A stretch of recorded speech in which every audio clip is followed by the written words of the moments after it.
One photograph taken from a helicopter in 2018 shows a beach so beautiful it looks fake. Turquoise water, white sand, untouched jungle.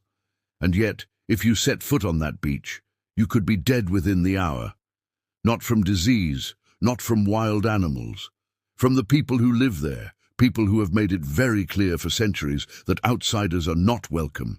That place is real. It's on Earth right now, and it's just one of 5 locations so dangerous, so secretive, or so strictly forbidden that governments, tribes, and even the Catholic Church have gone to extraordinary lengths to keep human beings out. Welcome back to Reality Vault, the channel where we dig through classified files, ancient mysteries, and the parts of our world that official maps would rather you not think about too closely. If this is your first time here, consider subscribing, because what we're about to show you gets stranger with every location. Today, 3 people are going to help us piece this together. Not because they were paid to, but because each of them stumbled onto one of these places in a different way. There's David, 38, a historian based in Arizona who has spent the last decade studying restricted territories and the legal loopholes governments use to seal them off. There's Emily, 29, an investigative journalist working out of London who has filed more freedom of information requests than most law firms. And there's Carlos, 51, a former military officer from Texas who spent years around installations most people aren't allowed to even photograph. Their research, separately over years, keeps leading back to the same 5 places. Let's start with the beach. Location 1, North Sentinel Island. David first heard about North Sentinel Island while researching isolated cultures for a university paper. What he found stopped him cold. An island in the Bay of Bengal, part of India's Andaman Islands, that is legally, physically, and violently off-limits to outsiders. Here's the fact. North Sentinel Island is home to the Sentinelese, one of the last uncontacted peoples on Earth. Estimates suggest only a few dozen to a few hundred people live there. The Indian government has made it illegal to travel within several miles of the island, not to protect visitors from the Sentinelese, but to protect the Sentinelese from us. That might sound backwards until you understand the theory researchers actually take seriously. These people have no immunity to common illnesses like the flu or measles. A single visitor carrying a common cold could wipe out the entire tribe. This isn't speculation. It's happened to isolated populations elsewhere in history, and it's the reason India enforces the exclusion zone by law with patrol boats and aircraft. But here's where the mystery becomes even stranger. In 2018, an American missionary named John Allen Chow paid local fishermen to take him near the island. He wanted to convert the Sentinelese to Christianity. He was warned repeatedly. He went anyway. His body was never recovered, and Indian police who tried to retrieve it were told by anthropologists that landing on the island could trigger exactly the kind of contact catastrophe the law was designed to prevent. The case was eventually closed. Emily picked up this story years later while investigating the world's most dangerous borders for a documentary pitch. What she found in old anthropological reports fascinated her. Attempts at peaceful contact in the 1960s through the 1990s occasionally succeeded. Gifts of coconuts were accepted, but by the early 2000s, the Sentinelese had shifted to firing arrows at any approaching boat or helicopter, no exceptions. Nobody knows exactly why contact policy hardened. That remains theory, not fact. One thing is certain. North Sentinel Island isn't dangerous because of curses or monsters. It's dangerous because of something far more human. The fierce, protective independence of a community that has decided, for reasons entirely their own, that the rest of the world can stay away. Location 2. Area 51. Carlos didn't need anyone to tell him about Area 51. He'd driven past the edge of it during training exercises decades ago, close enough to see the warning signs, but never close enough to see what was inside. The facts here are less mysterious than the myths suggest, but they're still remarkable. Area 51 is a real United States Air Force facility in the Nevada desert, officially acknowledged by the CIA only in 2013 through declassified documents. For decades before that, the government wouldn't even confirm the base existed. CIA declassified files, government documents that were once secret but later released to the public, confirmed that Area 51 was used to test experimental aircraft, including the U-2 spy plane in the 1950s and later stealth technology. That's the fact. Strange lights in the sky that people reported for decades weren't alien ships.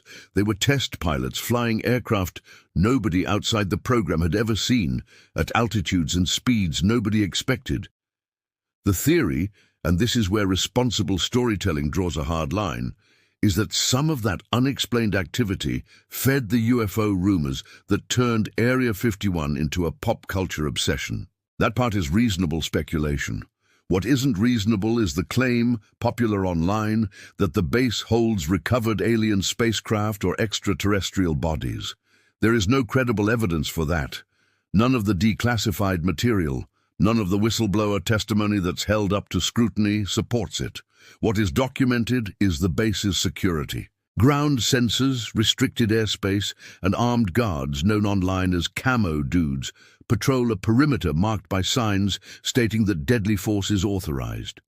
In 2019, a viral internet joke called Storm Area 51 gathered 2 million people who claimed they'd raid the base together. Almost nobody showed up, and the handful who did were quickly turned away.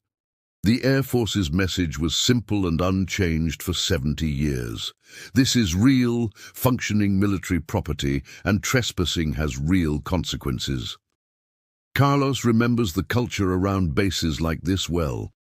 "You don't need aliens," he told researchers compiling this story, to explain why a government protects its most advanced technology from foreign eyes. That's not a quote from a secret informant. That's just how military secrecy works, and has worked, since long before Area 51 had a name. Location 3. Ilha da Queimada Grande, Brazil. Emily's next lead came from a wildlife biologist she interviewed for an unrelated story, who casually mentioned an island off the coast of São Paulo that the Brazilian Navy will not let civilians visit under any circumstances. It's known informally as Snake Island. Here's the fact.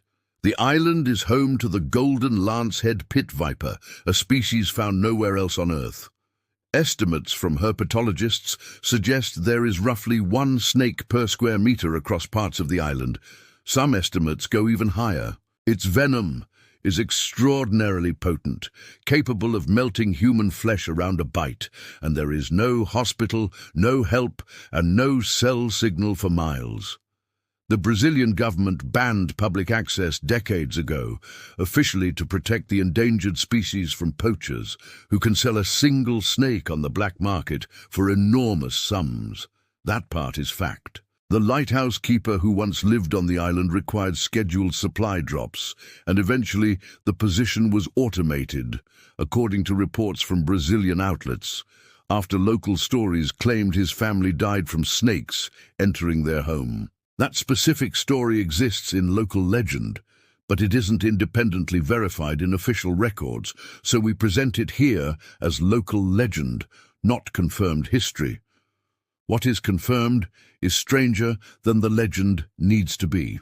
Researchers who study the island under strict permits wear thick protective gear and are required to have a doctor on the boat at all times because standard anti-venom doesn't work well against this particular species. The golden lancehead evolved in isolation with no natural predators and an abundance of migratory birds to feed on, which is likely why its venom became so unusually fast-acting.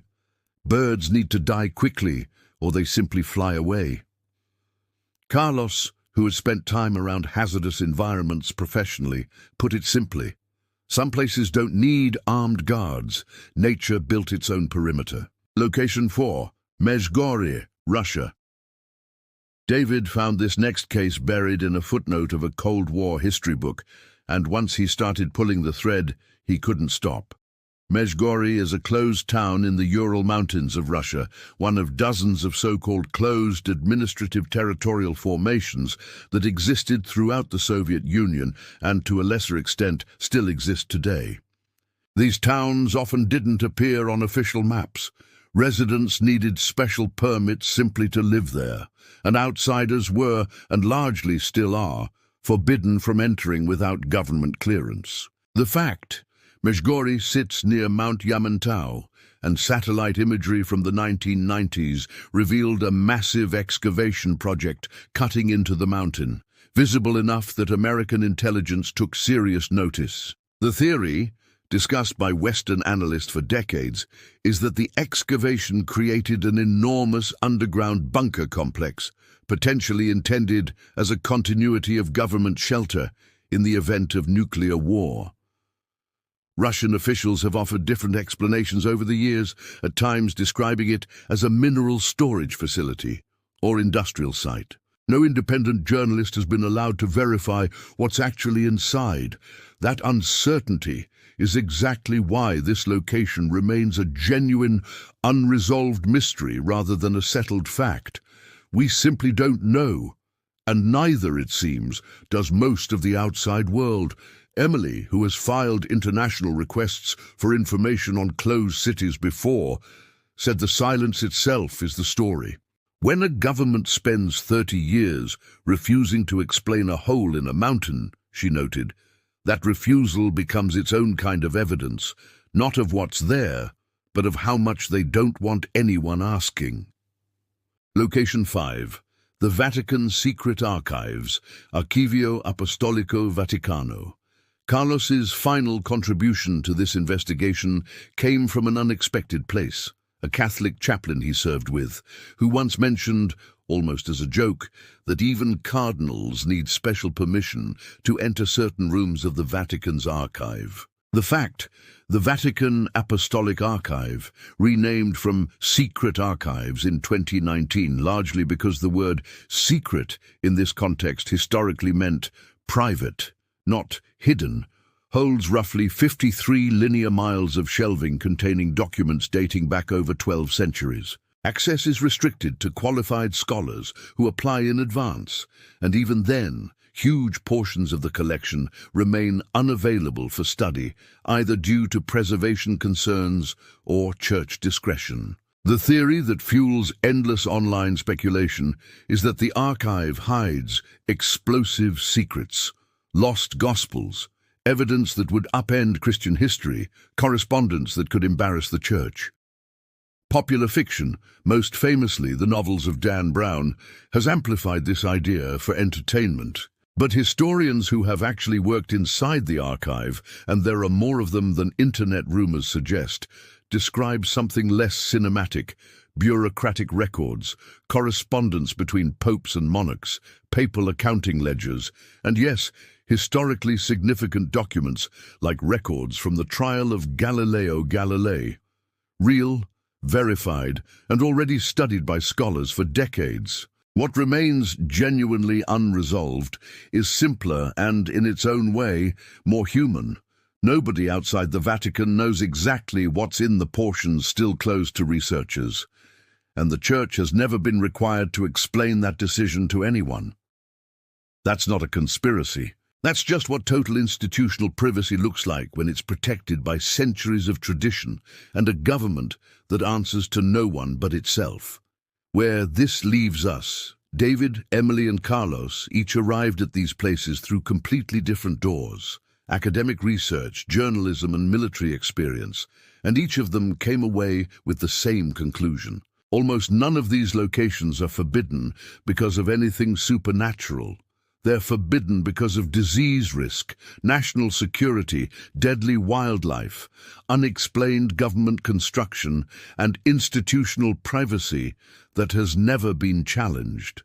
That doesn't make them less mysterious. If anything, it makes them more unsettling because the danger is real, verified, and still standing exactly where it's always been. So here's the question we'll leave you with.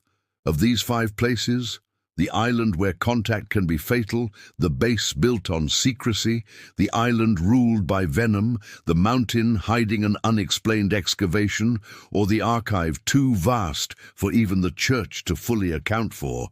Which one would you actually want answers to first? Let us know in the comments. And if you want us to go deeper on any of these 5 stories in a future investigation, tell us which one. If this video kept you curious, share it with someone who loves a good mystery, and subscribe to Reality Vault for more investigations like this one. This video is created for educational and entertainment purposes. The information presented is based on publicly available sources, historical records, scientific research, and documented theories. Some topics discussed remain unsolved or debated. Viewers are encouraged to do their own research and consult reliable sources for further information.